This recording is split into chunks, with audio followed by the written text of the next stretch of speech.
박관주는 1875년 4월 13일 손꼽히는 부호인 박지환 씨의 넷째 아들로 태어났습니다. 박관준의 형들은 모두 한두 살 때 죽어서 그는 자연히 외동아들이 되었습니다. 선조 대대로 물려받은 많은 재산 또한 독자가 된 그가 모두 독차지하게 되었습니다. 그런데 청일 전쟁이 일어나면서 17살 때 아버지를 잃고 4년 뒤인 21살 때 사랑하는 어머니마저 여의게 됩니다. 원래 부잣집에서 귀여움만 받고 자라난 관주는 부모를 잃고 홀몸으로 외로운 나날을 보냈습니다. 집안에 어른들이 안 계시자 마음 내키는 대로 자유분방한 생활을 하였습니다. 돈을 물쓰듯 하며 방탕한 나날을 2년간이나 보냈습니다. 그러다 마침내 건강을 잃고 수개월 동안 병상에 드러눕게 되었습니다. 물려받은 전답도 모두 탕진해버리고 가세가 기울어졌습니다. 약이란 약은 모두 복용해 보았으나 병세는 좀처럼 호전되지 않고 더욱 심해져 갈 뿐이었습니다. 친척들은 관준의 병이 심상치 않을 뿐더러 나날이 중태에 빠져 신음하는 것을 보고 금년 봄 냉이꽃이 필 무렵을 넘기지 못할 것이라고 이야기했습니다. 관준의 아내는 이팔 청춘에 남편을 잃어야 한다고 생각하니 탄식만 나올 뿐이었습니다. 관준의 아내 이관선은 어렸을 때부터 고생을 모르고 부유한 양친 밑에서 귀염을 받으며 고이 자란 사람이었습니다. 그런데 박씨 가문에 시집 온 지 10년 만에 남편이 중병으로 드러눕고 최선의 간호를 다 해보았으나 별 효과가 없는 것을 깨닫자 중대한 결심을 하게 되었습니다. 옛 어른들의 말씀에서 칼로 손을 베어 피를 받는 단지를 해서 중병을 고쳤다는 이야기를 들은 것이 생각난 것입니다. 음력 정월 보름날 밤 그녀는 돗자리를 깔고 단정히 앉아서 기도를 드렸습니다. 그리고는 식도를 무명지에 대고 힘껏 내리쳤습니다. 그러나 어찌된 일인지 칼이 내려치기도 전에 왼손은 이미 피해 있었습니다. 몇 번을 해도 마음이 약해서 실패를 하자 방으로 들어가 이불 위에 쓰러져 잤습니다. 그런데 잠결에 이상한 소리를 듣게 되었습니다. 박관준의 아내야 나오너라. 오래지 않아서 닭이 올 터이니 내 남편을 구할 약은 내 종아리에 있다. 꿈에서 깨어나자 방 안에는 아무도 없었고 오직 옆방에서 남편의 신음소리만이 들려왔습니다. 꿈에서 들은 말처럼 이번에는 종아리의 살을 베어보기로 작정하였습니다. 기도를 올리고 사정없이 식도를 들어 다리에서 살 한 점을 도려내어 단지에 담았습니다. 그리고 흰 헝겊을 찢어 황급히 동여매고 방 안으로 허겁지겁 뛰어들어갔습니다. 방에 들어서자 옆방에서 지쳐 잠이 들어있던 관준이 깨어나 고함을 질렀습니다. 여보, 거기 누구 없소? 목이 타니 빨리 물 좀 주오. 이것을 기회로 아내는 재빨리 단지 속 피에 참기름을 조금 섞어 사발에 쏟아 남편의 입에 갖다 대며 나지막하게 말했습니다. 자, 녹용을 졸인 탕약이 좀 남은 게 있으니 어서 마셔요. 남편 관주는 힘없이 눈을 감은 채 사발을 받아 피를 들이마셨습니다. 어느덧 한 달이 지나 아내의 다리 상처도 완쾌되고 관준의 병세도 차도가 있어 이제는 자리에서 일어나게 되었습니다. 관주는 건강을 되찾자 한동안 잠잠했던 방탕한 생활이 또다시 고개를 들기 시작하였습니다. 기생들과 어울려 놀고 도박으로 밤을 새웠습니다. 때는 1894년 청일전쟁과 가보난리를 겪은 후였습니다. 일본은 청나라를 굴복시키고 어느덧 한반도에 침투하여 있는 정세였습니다. 이때 박관주는 평양 등지를 왕래하며 최초로 한국에 선교를 나온 미국 선교사들의 전도를 여러 번 들을 수 있었습니다. 그러나 동양인은 어디까지나 서학을 따를 것이 아니라 동학을 숭상해야 된다며 복음을 거부했습니다. 그러나 미국과 오스트레일리아, 영국 등에서 선교사들이 물밀듯이 들어오면서 영변 고을에도 미국인 감리교 선교사들이 나타나기 시작했습니다. 어느 날 영변 고을에서 유명한 박관준이라는 유지 청년을 개동시키기만 하면 큰 전도가 될 것이라는 심산으로 미국인 선교사들이 그를 찾아왔습니다. 사랑하는 형님, 예수를 우리 구주로 믿고 앞으로 우리 같이 천당 갑시다. 천당은 우리 불교에도 있소. 불도의 진리를 통해서 극락 왕생할 수 있는데 하필 서양 종교를 동양인이 믿을 필요가 없지 않겠소. 아예 그런 말은 나에게 그만두시오. 세속과 종교, 육과 영의 갈등 속에서 박관준이 방황하고 있을 때 놀라운 사건을 계기로 기독교에 입문하게 되었습니다. 당시 러일 전쟁에서 일본이 완전히 승리한 1905년 가을 어느 날이었습니다.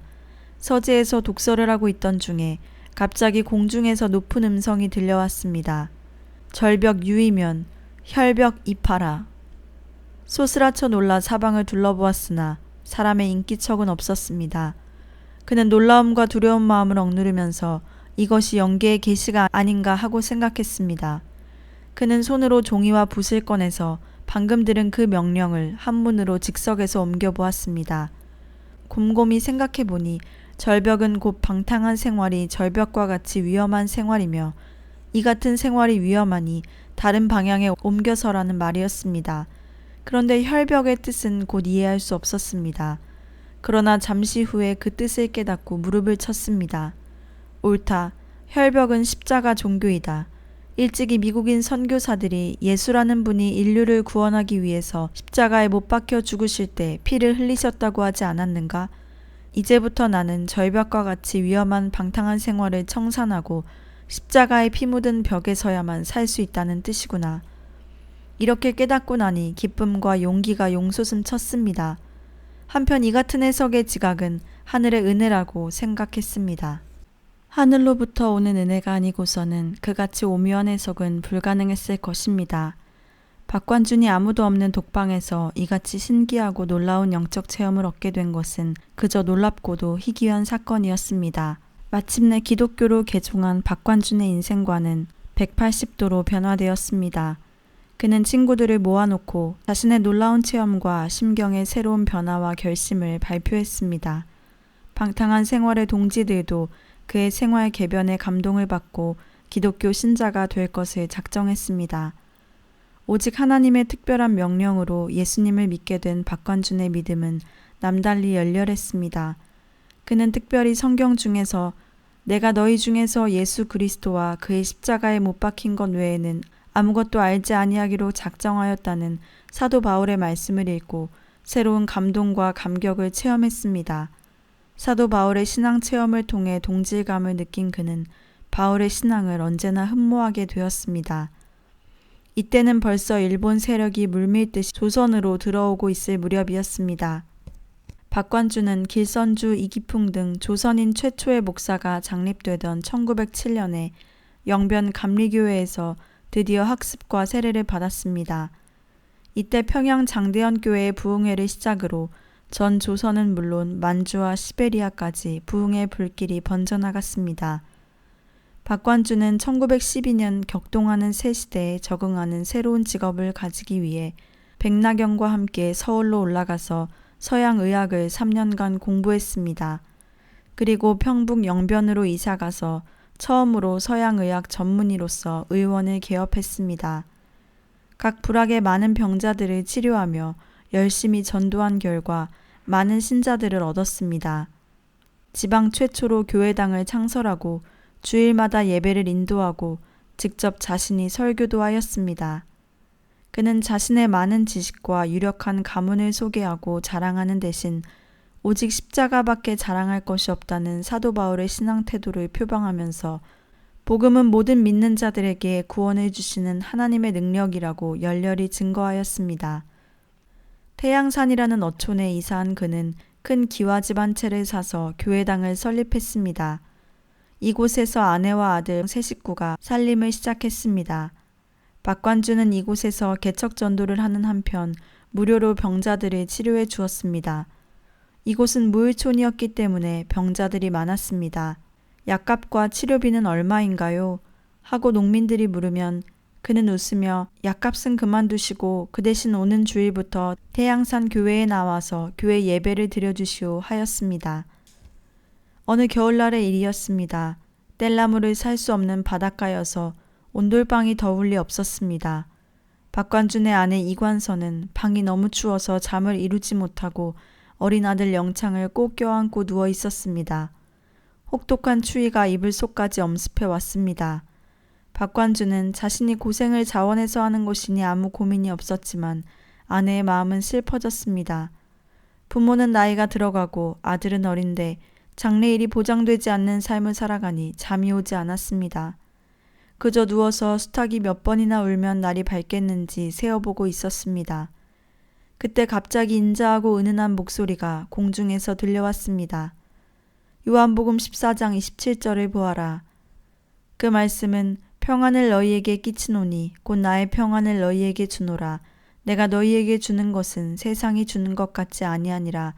너희는 마음에 근심도 말고 두려워하지도 말라 였습니다. 이관서는 세상의 염려에 빠진 자신에게 하늘로부터 영음을 주시며 위로해 주신 하나님께 감사를 드리며 추위도 이길 수 있었습니다. 어느덧 3년이 지나자 박관주는 평안북도 구성으로 옮겨 복음을 전파하기로 작정하였습니다.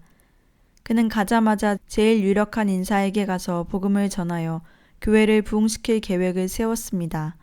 법률을 전공하고 학문이 뛰어나며 당대의 호걸인 조동일 씨의 집을 방문했습니다. 박관주는 자신이 젊었을 때부터 지금까지 걸어온 과거를 낱낱이 간증한 뒤 조 씨의 손을 꽉 쥐고 물었습니다. 이제부터 조 선생께서 예수님을 구주로 믿을 작정을 하십니까? 그는 박관준의 범상치 않은 인상과 또 심오한 체험적 신앙에 크게 감동이 되어서 예수님을 믿겠다고 확답하였습니다. 이후 조 선생은 놀랍게 변화되었습니다. 그는 1년 52주간 비가 오나 눈이 오나 한 주일도 교회 참석에 빠진 일이 없었습니다. 사경회나 부흥회를 한다고 하면 열심히 참석하였고 성경책이 언제나 그의 손에서 떠나지 않았습니다. 박관주는 이 사실을 가장 기뻐하였고 이같이 새 신자를 얻는 것을 가장 큰 즐거움으로 삼았습니다. 그는 각 지방을 돌아다니며 의원을 개원하였는데 이는 사업의 목적이 아니라 새 인물들과 교제하여 신앙의 동지를 얻고자 하는 것이었습니다. 그의 병원 정면에 높이 달린 큰 간판에는 요한복음 3장 16절이 적혀 있어 오가는 사람들의 시선을 끌었습니다. 그의 진찰실에는 원운이 벽 위에 붙어 있었습니다. 나는 육신의 병자보다 영혼의 병자 취급하기를 갈망한다.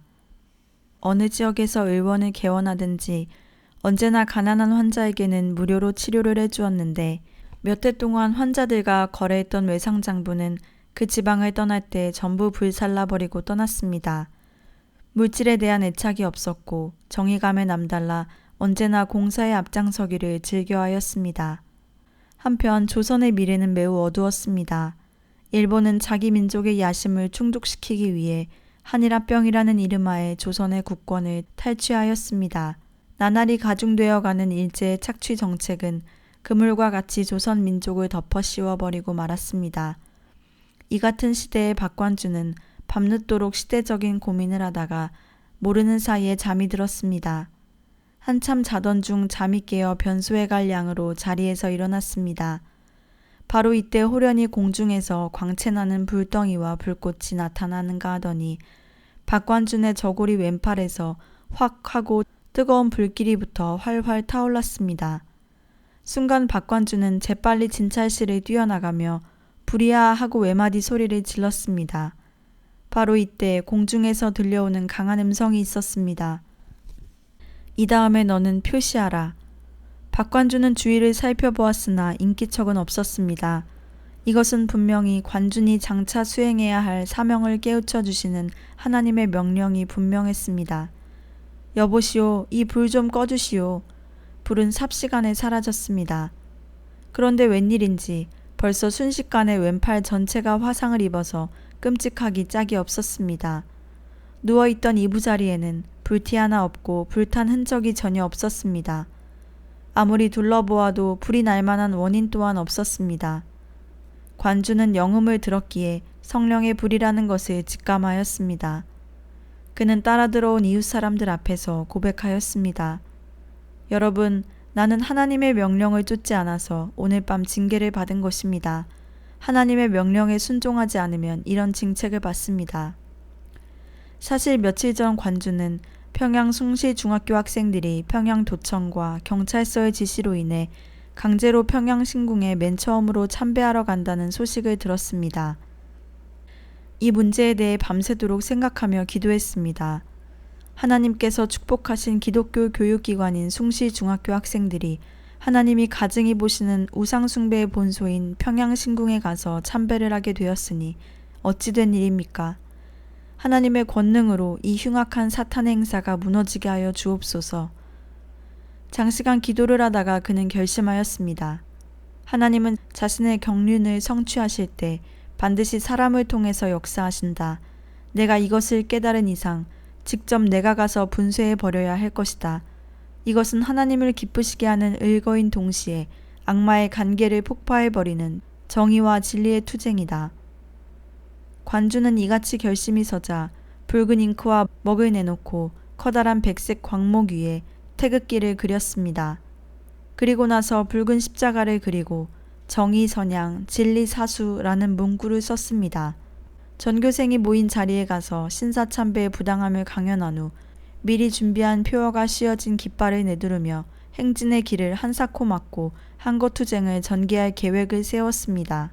이튿날 박관주는 지난밤 준비한 깃발을 접어가지고 조반을 먹기 전에 경상리 병원에 나와서 신양리 숭실학교 교정으로 달려갔습니다. 그런데 웬일인지 학생들은 하나도 눈에 띄지 않았습니다. 1시간 전에 평양신궁으로 참배하러 갔다는 것이었습니다. 이 말을 들은 박관주는 머리가 아찔해지고 맥이 풀리고 가슴이 떨렸습니다. 내가 늦게 도착한 것이 실패의 원인이다. 천여 명의 교직원과 학생들을 일본 우상 앞에 굴복해 하고 신앙의 정조와 민족 양심을 빼앗기게 한 것은 전부 나의 과실이다. 그 책임은 나에게 있다. 거사 계획이 실패로 돌아가자 양심의 가책과 번민으로 몇 날 동안 금식을 하며 지내다가 결국 이 같은 신기한 징계의 화상을 당했던 것입니다. 그러기에 그는 직감적으로 이를 하나님의 징책으로 해석하지 않을 수 없었습니다. 팔에 입은 화상은 성령의 불의 징계요. 이 다음에 너는 표시하라. 는 음성은 다음에는 정정당당히 일제의 총독 앞에 나가서도 담담하게 표시해 보이라는 것이 분명했습니다. 박관준 장로가 성령의 불로 화상을 당했다는 소문은 평양 교계에 두루 퍼져 그 뒤로 날마다 교계 지도자들의 위문이 끊이지 않았습니다. 이때 평양신궁 동리에 장 장로라는 열렬한 기독교 신앙인이 있었는데 그는 오랫동안 병상생활에서 기도하는 가운데 영적 체험을 많이 한 사람이었습니다. 그런데 어느 날 그에게서 뜻밖의 편지가 박관준 장로에게 전달되었습니다. 박 장로님, 실은 제가 어제 밤중에 간곡하게 기도를 하다가 비몽사몽간에 한 환상을 보았습니다. 어떤 장수 중앙에 커다란 불독이 놓여 있었습니다. 그 중에 3인이 빙빙 걸어 돌아가는 광경을 보았습니다.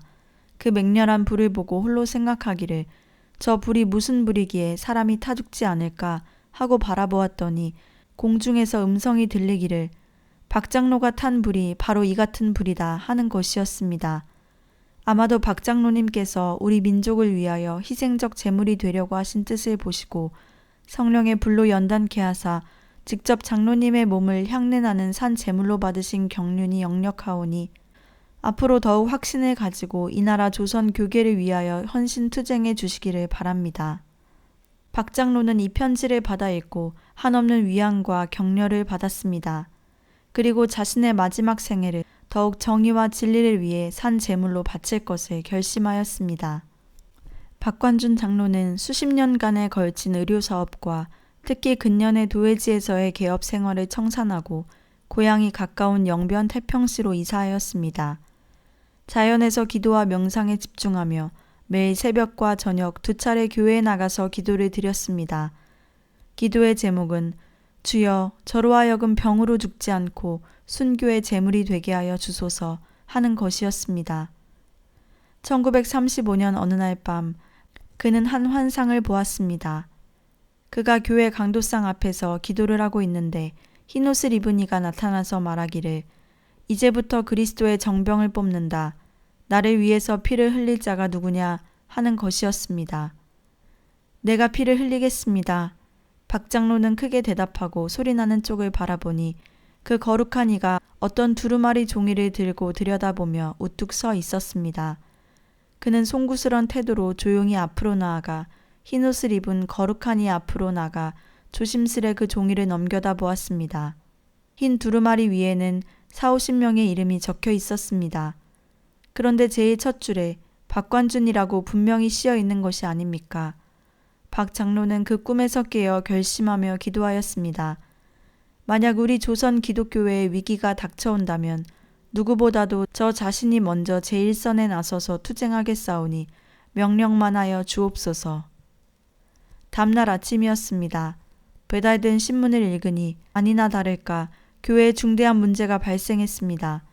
평양의 삼숭 자매학교가 신사참배 문제로 존폐 기로에 직면했다는 톱기사였습니다. 1935년 들어 신사참배는 평양에서 벌써부터 일반 관리들과 시민들에게 널리 실시되고 있는 황민화 운동의 기본 시책으로 대두되고 있었습니다. 박관준 장로는 이튿날 아침 강경한 투지를 품고 평안남도 도청을 방문하여 지사실의 문을 두드렸습니다. 그는 조선인 학무와 직원의 통역으로 그 석상에서 신사참배 강요의 부당성을 소리 높여 역설하였습니다. 또한 교계의 중진을 찾아가 투쟁 방침을 의논하였으나 교계에도 별로 대책이 없었습니다. 과감한 투쟁을 하려면 자기 희생이 따라야 하는데 누구나 전시하에서 적극적인 투쟁을 하기란 사실상 쉬운 일이 아니었습니다. 박관준 장로의 고민은 깊어만 갔습니다. 1936년 미국 남장로교 선교회에서는 신사참배를 끝까지 반대 불응하기로 결의하였으나 숭의학교는 학교의 경영권을 한인 교육자들에게 인계하면서 결국 일제 강요대로 신사참배를 실시하게 되고 말았습니다. 이 같은 상황 속에서 신사참배 문제는 이제 노예로 넘어오게 되었습니다. 1937년 평양노회 석상에서 신사참배 문제에 대한 참부 양론이 일어났지만 박형론 박사의 발언으로 제로는 부결되었습니다. 불과 1년 전만 해도 신사참배는 목에 총대를 겨누어도 할 수 없다고 장담하던 어떤 총회장 목사는 일제의 사주를 받아 오히려 신사참배를 장려하는 권유자로 전락하였습니다. 이런 일은 전국 교계가 상상도 할 수 없는 일이었습니다. 민족 지도자들과 애국자들은 대부분 해외로 망명하고 더러는 감옥에 투옥되었습니다. 실로 기막히게 비극적인 민족의 암야였습니다. 이 같은 현실 속에서 박관준 장로는 아무것도 할 수 없는 자신이 너무도 무력함을 느꼈습니다. 그러나 1800년부터 지금까지 삼천리 강산에 복음의 씨앗을 뿌린 순교자들의 발자취를 깊이 생각하며 비장한 결심을 했습니다. 지금 조선 기독교회와 동족이 겪는 시련을 눈앞에 놓고 투쟁을 전개하기에 앞서 모든 것을 하나님의 뜻에 맡기고 오직 기도로 준비하였습니다. 만왕의 왕이신 하나님 아버지여, 이 몸으로 하여금 죽는 날까지 우상을 섬기는 국가인 일본 제국의 폭정과 맞서 투쟁하여 최후의 승리를 얻게 하여 주시옵소서. 만약 아버지의 뜻이라면 그리스도의 십자가를 지고 피를 뿌려 정의와 진리의 제물이 되게 하여 주시옵소서. 결단코 병으로 자리에 누워 평안히 생을 마치는 몸이 되지 않게 하시고 죽는 시간에는 더욱 정신이 분명하여 명백히 나타낼 수 있게 하여 주시옵소서. 지방에서 개업 중이던 박관준은 서울로 향하는 도중에 평양에 들러 잠시 체류하였습니다. 홀로 모란봉에 올라 울창한 송림 속에서 기도를 드리고 능라도와 대동강을 굽어보면서 찬송을 불렀습니다. 이제 심란한 마음은 사라지고 새로운 용기가 생겼습니다.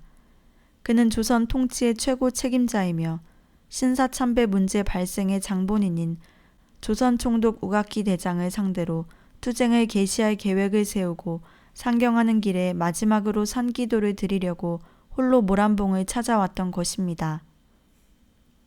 일본의 국채 사상인 황도주의와 군국주의의 지배를 받고 있는 조선의 정세는 날이 갈수록 긴장감이 더해갔습니다.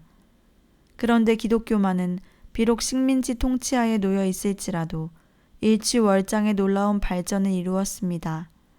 일제 통치하에서 2700여 교회에 46만 신도를 기록했는데 당시 우리나라의 기독교 발전상은 세계 선교 역사에 있어서 크나큰 자랑거리였습니다. 민족의 사상적 저류와 심리의 동태를 일제의 강점자들도 점점 눈치채기 시작하였습니다. 드디어 황도주의 침략 사상을 실현하는데 가장 암적인 존재요. 내선동화 정책의 가시가 되는 것은 기독교라고 단정하였습니다. 조선 총독부 학무국에서는 조선 기독교의 과반수를 차지하고 있는 장로교를 끝내 굴종시킬 묘안을 짜내고 있었습니다. 그들은 조선 예수교 장로회 총회장을 소환하여 신사참배를 강요해 보기도 했습니다.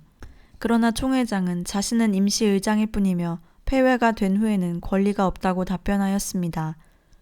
노회장과 개교회 담임 목사들에게 물어도 답은 마찬가지였습니다. 상호 간의 회피 전술에 맥이 빠진 일제는 교계의 정치성 있는 명사들을 물색하여 그로 하여금 선봉에 서도록 관계를 꾸며냈습니다. 그들은 총독부와 경찰서를 자기 집 출입하듯 하며 목회에 충실하기보다는 일제의 권력에 아부하고 황도주의에 맹종하는 등의 추파를 보냈습니다.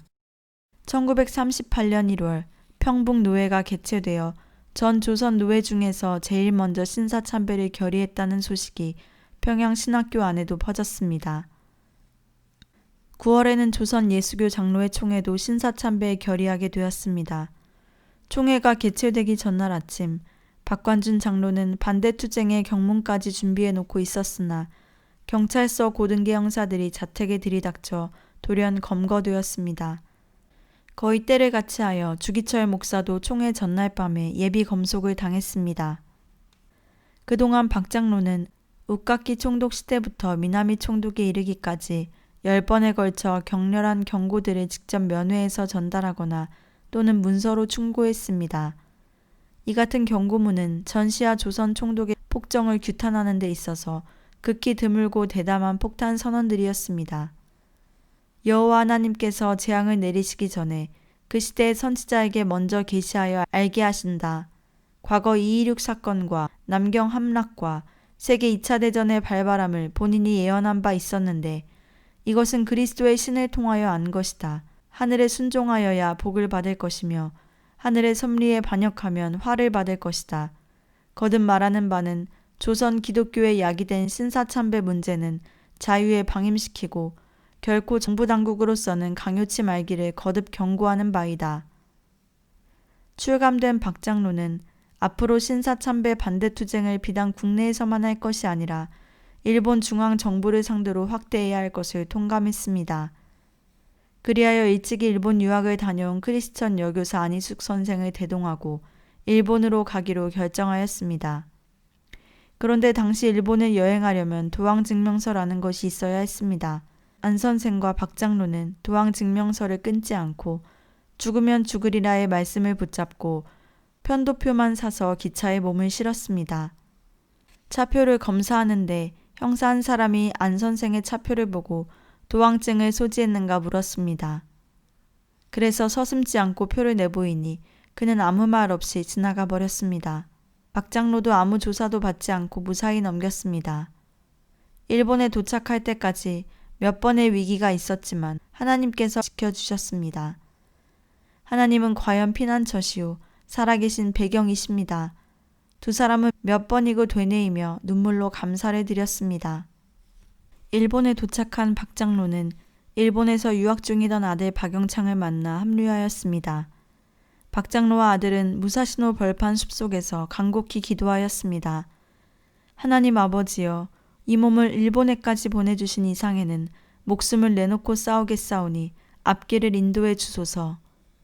그리고 낮에는 일본 교계 지도자들을 방문해서 조선 교계의 실정을 알리고 3일 저녁과 주일 낮에는 일본 교회를 순회하면서 반대 강연을 하였습니다. 그러나 일부 극소수의 크리스천 인사들을 제외하고는 적극적으로 신사참배 반대투쟁에 호응해주는 동지들을 발견할 수 없었습니다. 국가관과 민족성이 다른 데서 오는 신앙 양심의 견해 차이가 현저하게 달랐습니다.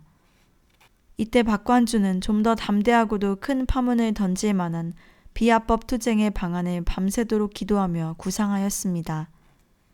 그러던 중에 한 가지 묘안이 떠올랐습니다. 마침 일본 제국 의회가 개회 중인데 이제 폐원식까지 한 주일밖에 남지 않은 때였습니다. 더구나 며칠 뒤 종교 법안이 상정되는 날이라고 하니 세 사람이 중의원 방청석에 입장해서 일본국과 흥망에 관한 최후 통고의 폭탄 선언서를 던지는 것이었습니다. 박관준 장로와 안희숙 선생, 박영창 군은 하나님의 정의와 진리 앞에 목숨까지도 불사할 각오로 거사를 준비하였습니다. 1939년의 3월 24일 국회 방청권을 입수하여 의사당에 들어갔습니다. 박 장로는 작성한 폭탄전 경고 선언문을 대형 특제 봉투에 담아 양복 바지 안에 털레복 속에 둥글게 말아서 세웠습니다. 고야마 중의원 의장이 단장에 서서 개회를 선언하자 온 장내는 고요해졌습니다. 이때였습니다. 돌연 박 장로가 벌떡 기립하면서 경고문을 높이 내어들고 벼락같이 외쳤습니다. 여호와 하나님의 대사명이다. 그 순간 의사당 장내의 수천 시선이 그에게 집중되더니 수의들이 소리를 지르며 성난 호랑이 떼처럼 달려들었습니다. 그때 일본 제국은 패망의 저주와 번영의 복 중 어느 것을 자취하겠느냐. 둘 중에 하나를 자유 선택하라. 는 경고문이 아래층 중앙 의석에 투하되었습니다. 현행범으로 체포된 박 장로와 일행은 수감되었습니다. 무엇하러 도일했는가? 수의장이 묻자 박 장로는 담대히 말하였습니다. 우리는 조선 기독교의 신앙의 자유와 투옥된 교계 지도자들의 석방을 요구하기 위해 일본을 방문했소이다. 또한 일본 제국이 여호와 하나님을 경외하게 하고 또 우상숭배의 하나인 신사참배를 전 조선 기독교의 신도들과 지도자들에게까지 강요하지 말 것을 경고하러 왔소. 일본 제국이 우리의 경고를 듣고 축복을 받든지 듣지 않고 하나님의 진노와 저주를 받든지 그것은 일본 정부의 자유요. 감옥에 수감된 박 장로는 매일 몇 시간 쉬지 않고 기도를 하였습니다. 또 재감자들과 재미있게 필담을 하며 웃기도 하였습니다. 어느 날 동료 수감자가 박 장로에게 물었습니다. 선생님은 감방 속에서도 언제나 기쁜 마음으로 계신데 어찌해서 마음이 평안합니까? 큰 괴로움이 있은 뒤에 큰 즐거움이 있고 역경이 변해서 순경이 되는 법이요. 우리 기독교 신도는 신앙의 연단으로 이 같은 고통을 체험해야 더욱 십자가의 정신을 깨닫게 되는 것이요. 선생 일행 3인은 불경죄로 사형을 받게 된다는 말을 밖에서 들었는데 지금 심경이 어떻습니까? 그는 오히려 만연의 웃음을 띠면서 대답하였습니다. 우리는 언제 죽어도 후회 없이 죽을 결의가 일찍부터 되어 있소. 이번 일로 사형을 받게 된다면 영광이겠소. 아무 염려 없소. 이 모습을 본 동료 수감자는 기가 막힌 듯이 다시 물었습니다. 선생의 그 용기와 기쁨은 어디서 생기는 것입니까? 그러자 박관주는 즉시 예수 그리스도가 내 마음속에 계시기 때문이요 라고 대답했습니다. 어느 날에는 식사 시간에 이런 일도 있었습니다. 같은 감방의 일본인인 어느 젊은 죄수가 박관준이 한참 감사 기도를 하는 동안에 밥과 국을 모두 훔쳐 먹었습니다. 눈을 뜬 박 장로는 앞에 놓아둔 목함 속에 밥이 없어진 것을 보고 웃으면서 좋다 좋다만 연발하였습니다. 그리고서는 다음 식사 시간에 밥을 안 먹고 옆에 있는 수감인에게 내어주는 것을 보고 동료 수감인은 크게 감동하였습니다. 감옥 생활을 한 지 어느덧 한 달이 흘렀을 때 상부의 결정으로 풀려나 한국으로 되돌아가게 되었습니다. 박관주는 투옥될 당시보다도 퍽 여인 모습으로 기도를 드렸습니다. 주님 감사합니다. 저희들의 여생을 무엇에다 쓰시려고 되살려서 본국에까지 보내시나이까. 이제 저희들의 여생이 어떻게 되든지 간에 하나님의 나라와 조국 사회에 기필코 영광을 돌리는 생애가 되게 하여 주옵소서. 조국에 도착하여 몇 달 동안 경찰의 감시를 했지만 다소의 자유생활이 허용되었습니다. 박관주는 계속해서 감금된 교역자들의 석방운동을 계속 전개하였습니다. 그러던 어느 날 영변경찰서의 연행으로 수감되게 되었습니다. 계속해서 신사참배 반대를 하고 석방운동을 한 탓이었습니다.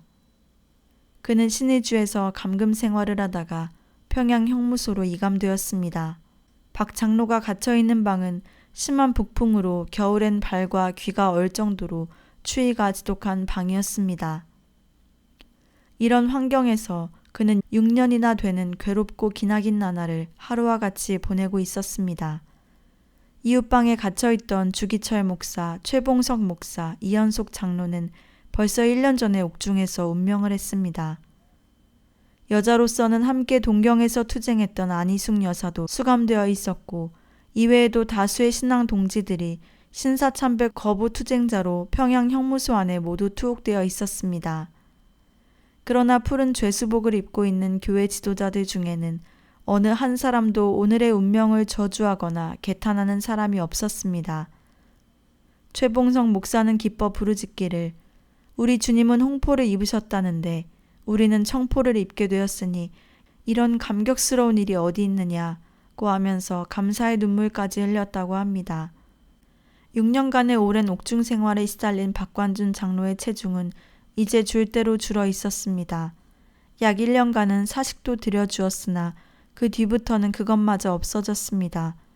관식이라는 것은 일부는 썩고 뜬내나는 콩깻묵까지 주는 형편이었습니다. 이같이 영양도 없고 먹을 수도 없는 음식을 주니 일부 죄수들은 음식에 질려서 쓰러져 죽는 경우가 생길 지경이었습니다. 건강한 청년들이라도 견딜 수 없는 악형의 생활이었습니다. 어느 날 안희숙 여사의 언니 안정숙 집사가 박 장로의 건강을 염려하여 마음 아파 말했습니다. 장로님, 이제는 그만큼 여러 해 동안이나 옥중 생활을 하셨는데 재판장에게 잘 말씀하셔서 나오시면 어떨까요? 그건 안 될 말이지. 일본 제국이 망하든지 내 생명이 닿든지 끝장을 봐야지. 이때 재판소 넓은 광장에서 일본 군인들이 신호 나팔을 불며 맹렬한 군사훈련을 하고 있는 광경이 보였습니다. 박 장로는 이 광경을 물끄러미 바라보다가 소리를 가다듬은 후에 한 손으로 그들을 가리키며 힘있게 말했습니다. 저것 보게, 일본 군인들도 일국의 황제와 자기 조국을 위해서 생명을 바치려고 저렇게 힘을 들여 훈련을 받고 싸우다가 죽지 않는가?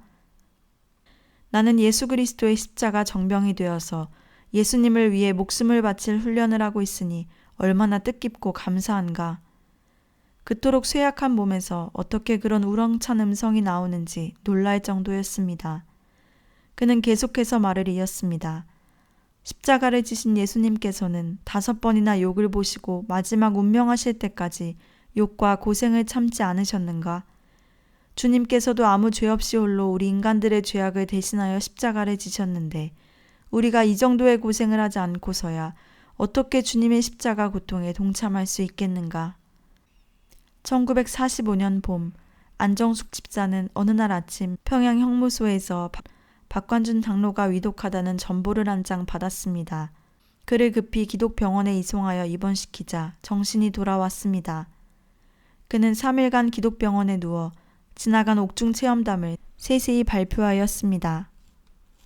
놀라운 것은 극도의 쇠약한 몸으로 40일이 넘는 장기간의 금식 기도를 했다는 것이었습니다. 그리고 그가 본 환상의 내용을 이야기하며 기쁨에 넘쳐 있었습니다. 내용인즉슨 그의 앞에 큰 바위가 나타났는데 돌연히 양쪽으로 깨지더니 샘이 콸콸 나와서 마음껏 마셨다는 것이었습니다.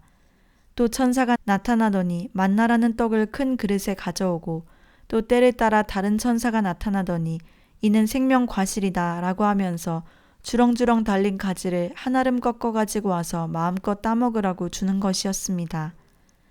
이 같은 환상 속에서 영계의 음식을 먹은 이후 이상하게도 그는 시장하지 않아 더욱 금식 기도에 전념하게 되었다는 것이었습니다. 그리고 감옥에서 위독해지기 전날 새벽에 관준아, 얼마나 고생이 많았느냐. 내일 나가서 3일간 성경을 가르치고 나 있는 곳으로 오너라. 8년 성사의 3일 선생이다. 내가 금면류관과 금띠 한 개를 내게 더 주리라. 이제부터 너를 죄인이라 하지 않고 아들이라 하겠다. 그러므로 천국은 다 내 것이다. 하는 계시를 받았다는 것이었습니다. 8년 성사의 3일 선생. 그가 신사참배 반대 투쟁한 지 어언 8년이 되었으며 감옥에서 나온 3일간 성경을 가르친다는 말이었습니다. 그리고 추록된 지 5일째 되는 날 똑똑한 음성으로 이렇게 말하였습니다. 나는 8년 성사의 3일 선생이라는 계시와 같이 나의 책임을 다하고 하나님 아버지의 품으로 돌아갑니다. 우리는 앞으로 이사야 11장 10절로 16절의 말씀대로 됩니다. 여러분, 끝까지 신앙을 잘 사수하시다가 앞날 영광스러운 하늘나라에서 다시 만납시다. 이때 박관준 장로는 낮은 목소리로 하늘 가는 밝은 길이 내 앞에 있으니 라는 찬송을 불렀습니다. 그러다가 점점 음성이 작아지더니 향년 70세를 일기로 고요히 숨을 거두었습니다.